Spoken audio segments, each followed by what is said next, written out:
volta com a discussão, hoje falando sobre o poder do voto. Eu coloquei algumas questões no intervalo, eu queria já jogá-las aqui agora. O que o eleitor deve levar em consideração, ou como funciona a cabeça do eleitor na hora que ele faz uma escolha? Ele vota só por interesse próprio? Tem um certo corporativismo aí de votar para as minhas coisas e não pensar na coletividade? O eleitor é meio egoísta nesse aspecto? Acho que o Rodolfo é a pessoa certa para responder isso, né? Marketing político, né? Vamos lá. Antes de mais nada, a gente tem que parar para pensar no que é marketing. Muitas pessoas falam, tem marketing político, marketing digital, marketing de guerrilha, e marketing ele tem apenas um conceito. Marketing nada mais é do que uma relação de troca, onde através dessa relação de troca, enquanto atividade humana, eu consigo aguçar o desejo e despertar a necessidade no outro.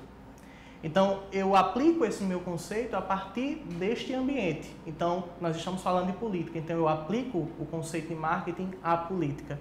Então, através do marketing inserido nessa ambiência, por que não dizer assim, da política, nós podemos dizer que aguçamos desejos, aguçamos necessidades, para que a gente possa, de fato, fazer com que as pessoas se sintam alcançadas, se sintam atingidas e, consequentemente, elas consigam fazer com que exercer, digamos assim, a função do que o marketing tem a propor, certo?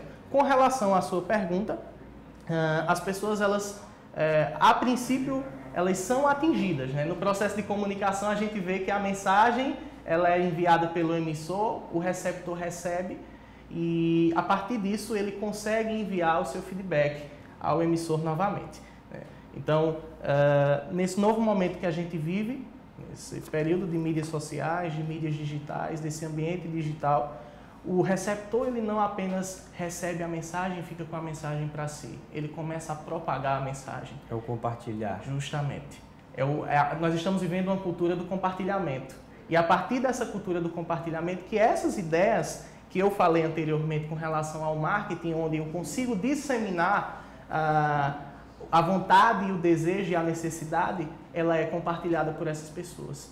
Então, o marketing ele passa por um processo onde faz com que haja uma transformação, digamos assim, no comportamento das pessoas. Ele consegue sim influenciar o comportamento das pessoas. A gente pode pegar inúmeros casos de campanhas eleitorais que possivelmente estavam perdidas, mas que tiveram uma boa equipe de marketing. Obviamente, a gente não pode dizer que uma equipe de marketing ela pode definir uma eleição. É uma junção de fatores. Nós temos uma equipe de marketing, ela ajuda, ela auxilia, ela não é tudo. Nós temos uma equipe de marketing, mas associada à equipe de marketing, nós temos estratégias, ferramentas, para quê? Para que eu possa atingir aquela pessoa, para que eu possa atingir o eleitorado. Então, a partir do momento em que eu trabalho marketing político, a partir do momento em que eu trabalho essa perspectiva de marketing, eu tenho que conhecer o meu público. E aí a importância de pesquisas, para que eu possa atingir. Influencia mesmo o resultado? A gente pode dizer que sim. Influencia sim. É isso que eu ia falar, quando você pergunta da questão que mais influencia, né? O que é que o eleitor deve procurar mais no candidato. Isso é uma das preocupações. O eleitor não sabe muito bem o que faz um prefeito, numa eleição municipal. Começa a partir daí. Da questão local, né, da preocupação com a limpeza urbana, com todas as ferramentas, né, de acesso à população, aos bens públicos do município.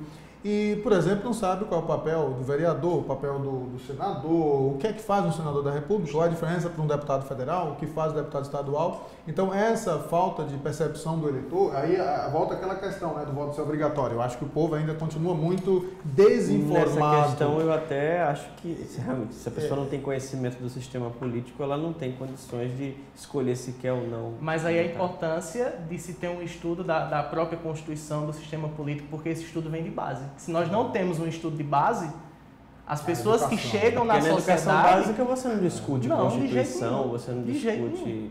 De jeito nenhum. Infelizmente, é uma pena que mesmo. Aí acaba entrando na pesquisa, entendeu? Aí acaba entrando na pesquisa, porque se tem um primeiro turno, nos municípios que tem menos de 200 mil habitantes, só tem primeiro turno. Então, às vezes, é o voto que eu chamo de aposta no melhor cavalo. né? Então ele vai sempre, o eleitor ele fica procurando quem é que vai ganhar já, quem é que está na vantagem.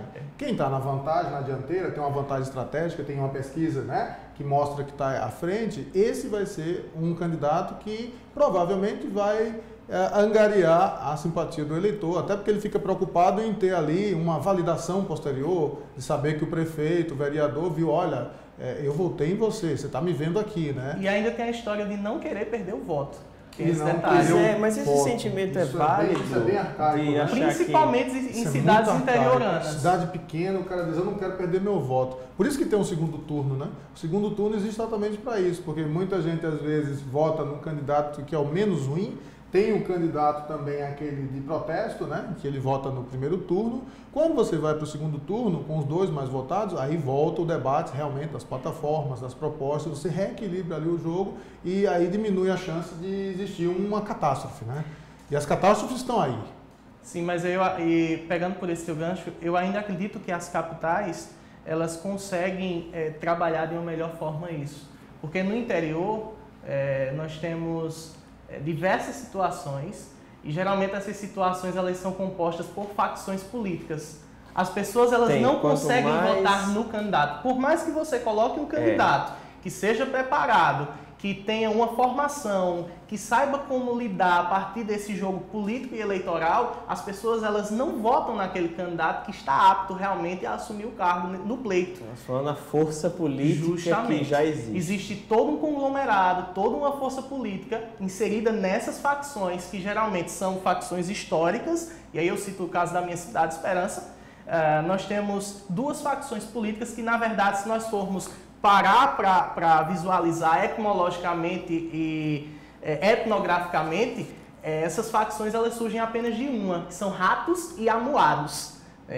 Outras cidades, por exemplo, existe o jacaré e o macaco. Geralmente são situações quase um time que de vêm futebol, né? que vem pela questão do jogo do bicho.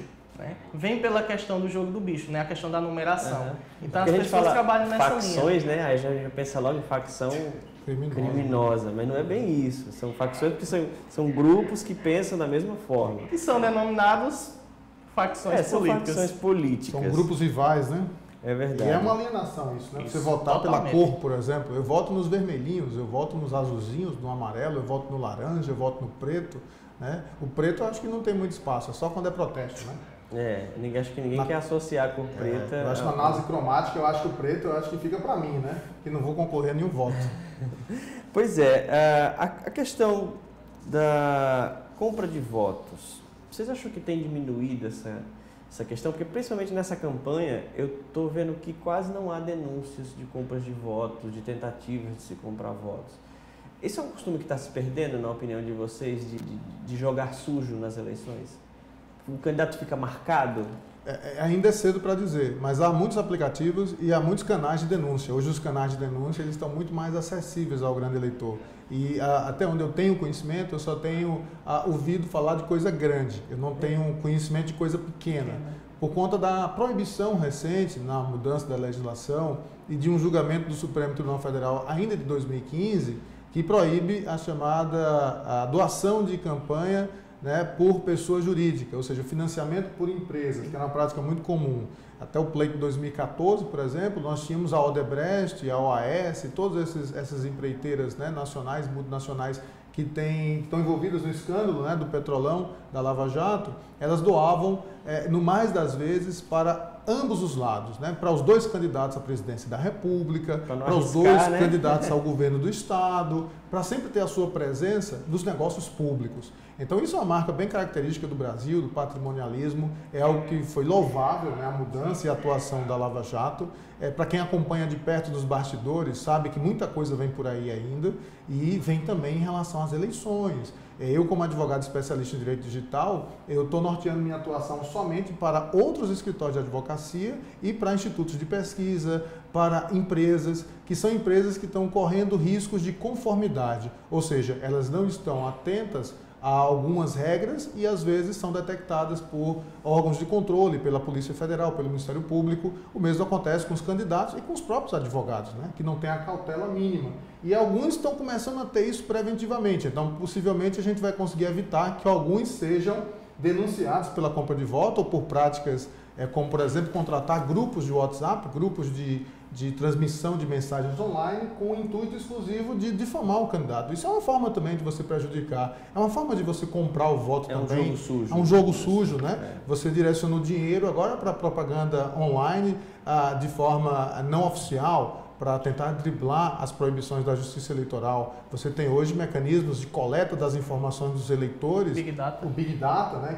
que eu acho que nas próximas eleições isso vai explodir, vai ser um problema terrível. Que é aquela questão de pegar todos os dados que a pessoa faz, o que é que ela faz, onde ela anda, quais são os interesses dela e usar isso. É isso? Exatamente. Antigamente tinha listinha dos eleitores, né, do município, né, do estado, de quem vai votar, quem não vai votar. Tinha o voto de carbono também. Tinha o voto de carbono. Pois é, e agora não, agora... O que seria voto de carbono? Você levava uma cédula, né, com um carbono, e quando você fosse votar, você colocava a cédula oficial da Justiça Eleitoral por cima, votava e levava a cédula de carbono para o seu candidato. Para comprovar que você votou nele. Gente, hoje, no ambiente digital, a gente encontra pessoas que tiram foto, né? Por mais que seja proibido, a velha história do selfie, né? Que é proibido, nessa cultura selfie, que eu particularmente eu não sei aonde vai chegar. Mas também não é uma garantia, não é garantia nenhuma, porque a pessoa pode lá colocar os números, não clicar no confirma, tirar a foto, depois cancelar e votar em quem quiser. Acho que isso aí não... Mas aí faz a propaganda, que é exatamente o que ele quer durante o dia do pleito, né? Que é exatamente a prática legal é nesse sentido. A gente vai ter que dar mais um intervalo agora, mas daqui a pouco a gente vai falar dos mitos e verdades sobre as eleições. Fique com a gente, aqui tem discussão.